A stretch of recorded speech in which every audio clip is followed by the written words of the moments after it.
Estamos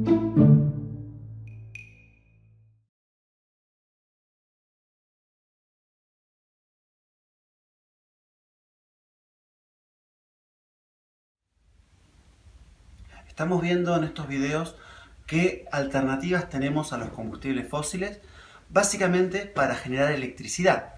Y hasta ahora hemos visto los combustibles fósiles, la energía nuclear y la energía geotérmica.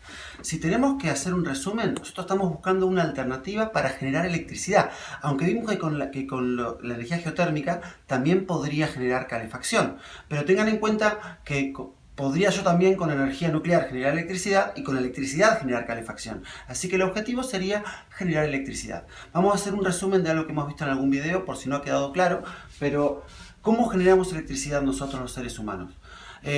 Se utilizan, yo ya lo había dicho, equipos que se llaman generadores de corriente, que son equipos que transforman energía mecánica, energía del movimiento, en energía eléctrica, en un flujo de electrones. Y eso ocurre gracias a la aplicación de la ley de Faraday, que básicamente me indica lo siguiente.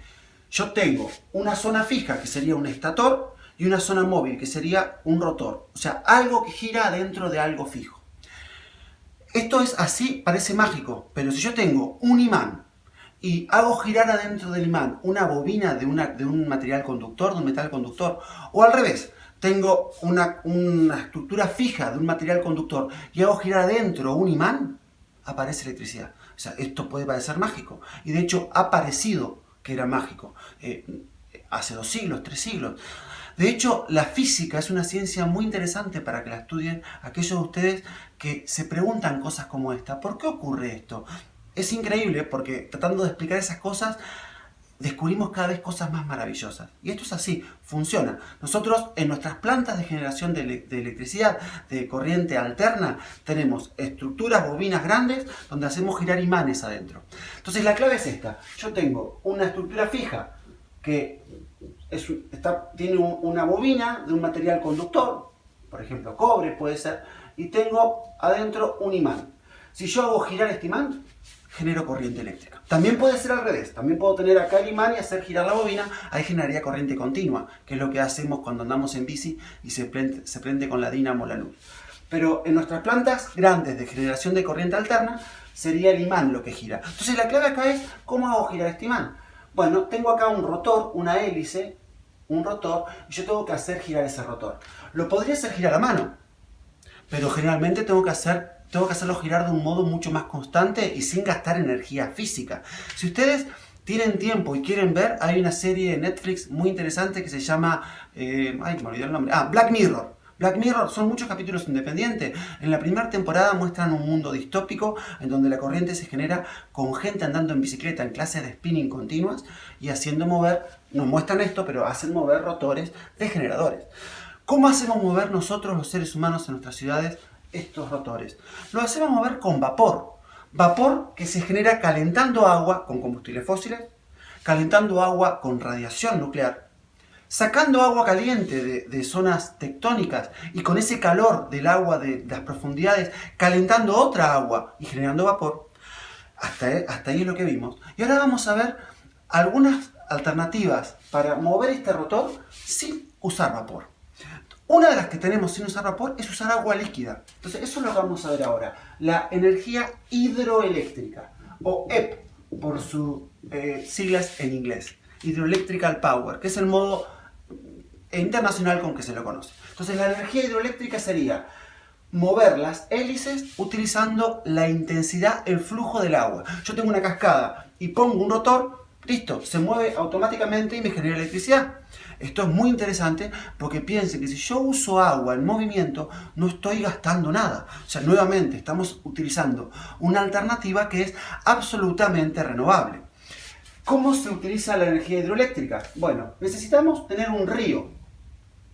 Los ríos fluyen de modo natural, vamos a imaginar que este río fluye así, de zonas altas a zonas bajas. Básicamente todos los ríos terminan en el mar. O sea, puede haber lagos intermedios que después van a drenar a otros ríos que van a terminar en el mar. Ahí me hace falta un río. Un río que sería interesante que esté encajonado en un cañadón. ¿Por qué? Porque la clave acá, Uno podría poner un rotor en el agua del río y movería, pero eso generaría poca electricidad. Una cascada también me generaría bastante electricidad, pero ¿dónde hay tantas cascadas? Ríos hay en muchos lugares. Yo necesito entonces acumular la energía dinámica del río, acumular la energía cinética. ¿Cómo puedo hacer eso?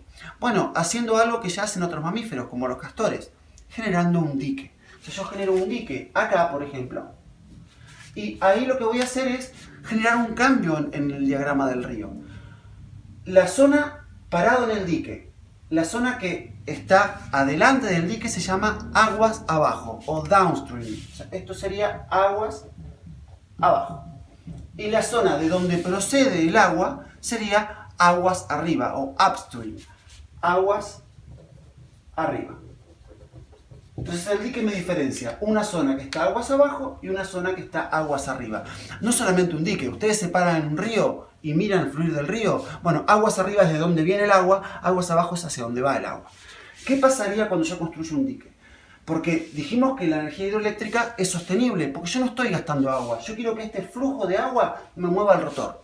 Ahí no gasto nada. O sea, de hecho, si el agua es dulce y es potable, no se contamina el proceso. O sea, si está todo esto limpio, el rotor se mueve y yo puedo consumir el agua. Es perfecto hasta ahí. Pero ¿qué ocurre? Si no estoy en una cascada o en un lugar donde haya un gran caudal de agua para generar electricidad, lo que debo hacer es construir un dique. Y el dique genera un cambio profundo aguas arriba, porque genera una inundación acá. Se genera un lago artificial. Y también con esto angosta el flujo aguas abajo. Entonces el dique, la construcción de un dique modifica profundamente el paisaje de un lugar. A ver, vamos a decir algunas cosas. Construir un dique a mí me da 3 ventajas. Ventaja número 1, me permite a mí generar electricidad de modo gratuito, sostenible. Es caro construir un dique, pero me dura por siempre, mientras siempre y cuando fluya agua, esto me va a generar electricidad todo el tiempo. Me permite acumular agua. Yo acá tengo un lago de donde puedo sacar agua. Pensemos que en Comodoro el agua, ¿de dónde viene? Si viven en zona norte, viene de acuíferos. Eso se va a acabar. Pero si vivimos en zona sur, viene de lagos que están en Sarmiento, del lago que está en Sarmiento, que si lo usáramos bien, no se acabaría nunca. Es un recurso renovable. Ahí habría que regular cuánto usamos. Entonces acá estoy generando un lago que es una fuente de agua dulce. En Egipto, por ejemplo, el dique de Asuán permitió abastecer de agua a poblaciones de cientos de miles de personas que antes no tenían agua. O sea, es muy buena idea. Por otro lado, el dique me permite controlar las inundaciones que hay aguas abajo. Los ríos se inundan. Los ríos se inundan de modo natural. Vean lo que pasa en Santa Fe, en nuestro país, todos los años. Los ríos se inundan. Es algo natural del río. De hecho, miren, yo voy a dibujar un río de costado. Esto es un río de costado. Acá está el río. ¿Saben cómo se llama la orilla del río? En geología se llama llanura de inundación. Se llama así porque se inunda. No se inunda de modo extraordinario, se inunda de modo periódico. Mala idea es construir una casa acá. O sea, los seres humanos de hace 1000 años atrás no construían casas ahí. Nosotros, que perdemos conexión con el planeta, lo hacemos. Acá lo usaban para cosechar, para tener sus alimentos, no para tener sus casas. Si cosecho casas, si pongo casas ahí, se van a inundar. Y voy a tener que modificar el río para evitar eso. Bueno, el dique me puede permitir eso. Me puede controlar a mí las inundaciones aguas abajo. Si acá tengo poblaciones que se viven inundando, y bueno, puedo tener que construir un dique ahí. Pero tengamos en cuenta que evitar las inundaciones es evitar el ciclo normal de un río. Y los suelos que están aguas abajo van a perder fertilidad. Porque en Egipto, por ejemplo, en las llanuras del Nilo, en el imperio Egipto, el imperio egipcio, ustedes lo deben, no sé si se llama imperio, no soy profesor de historia, pero la cultura egipcia, que sí la deben conocer, las pirámides, todo eso, que durante miles de años existió como una cultura pujante, tenía alimentación, porque sabían utilizar las inundaciones de los ríos. Nosotros, querer controlar con diques lo que pasa aguas abajo, en Egipto esto pasó el siglo pasado. El dique de Asuán permitió obtener agua y generar corriente eléctrica, pero alteró la fertilidad de los suelos. ¿Qué quiero decir con esto? Los diques me dan entonces 3 beneficios. Me permiten generar electricidad, me permiten generar una fuente de agua dulce, si es que el río es de agua dulce, y me permiten a mí controlar las inundaciones, si necesito hacer eso. Pero una vez que construí el dique, yo les quiero, antes de hacer un spoiler, los megadiques que inundan grandes proporciones acá. Piensen acá, estoy matando plantas y matando animales, matando ecosistemas. O sea que hay que hacer un estudio ambiental muy preciso para saber dónde se va a poner. Siempre va a preferirse diques pequeños a megaestructuras de diques. Vamos a ver un dique de costado. Tenemos el dique, aguas arriba yo tendría el agua que aumenta su altura con respecto a lo natural, y aguas abajo tendría, vamos a dibujar el dique así, esto sería aguas abajo y esto sería aguas arriba. Hay una compuerta donde yo la voy abriendo para que fluya el agua, está canalizado, y acá tendría el rotor, y acá tendría mi generador. Acá en Chubut tenemos el dique Florentino Meguino que hace esto. Entonces tengo un lago creado artificial, y cuando yo abro la compuerta, fluye el agua moviendo el rotor, y el agua que está aguas abajo se puede consumir perfectamente. Hay que hacer muchos estudios ambientales porque estoy afectando la fauna, estoy afectando la flora. ¿Qué pasa con las especies de animales que migran, que usan los ríos? ¿Qué pasa con los animales que tienen que circular acá?